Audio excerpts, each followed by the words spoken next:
Today we will be creating the warp on a cardboard loom. Looms are made from different materials, especially wood. Here you can see a large loom ready to go with all the materials. But for us, we're going to be creating looms out of cardboard. The materials that we need for our project are as follows. Of course, cardboard, yarn, tape, a plastic fork, scissors, glue, and popsicle stick. Starting out with the cardboard, you're going to cut a cardboard piece however large you'd like it and cut slits on both the top and bottom, each measuring 1 inch apart. Make sure you have an even number of cuts for both top and bottom. In my piece here, I was supposed to have 16 cuts but didn't and had to fix it.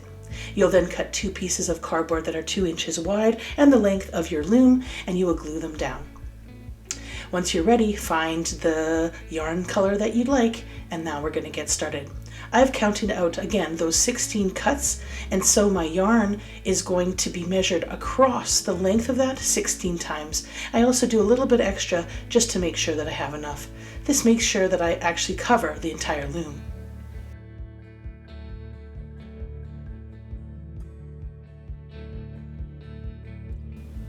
Once I have the desired length, I'll take one end of the yarn and I'm going to tie a knot at the end of it.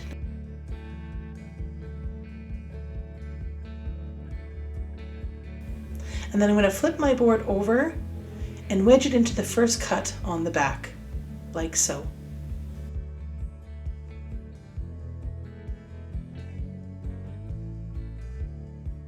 Then I'll grab an extra piece of tape and tape down that side just to make sure to secure it. All right, now it's time to take your warp string. You're now pulling the yarn across to the other side and just putting it through the slit that's there. Notice that it is a nice secured warp. It's not too loose. Making sure it's not too tight is also important because it can actually warp your loom. And on the other side, you're just running the yarn to the next cut. You're not covering the back. So here I'm going back and forth. You're going to go back and forth and follow that technique.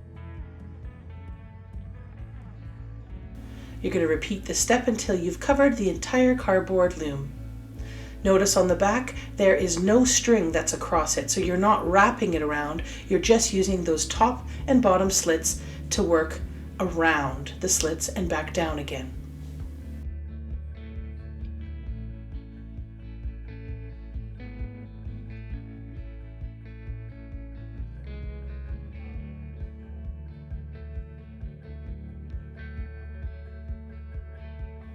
All right, and there you have it. Our warp is now done and complete. You're going to cut the string in the back just so that it's a little bit shorter, and then once again tie a knot at the end of it, and we'll use our tape again to secure it to the loom, the back of the loom, so that it doesn't budge or move when we're adding our weft yarn later for the design.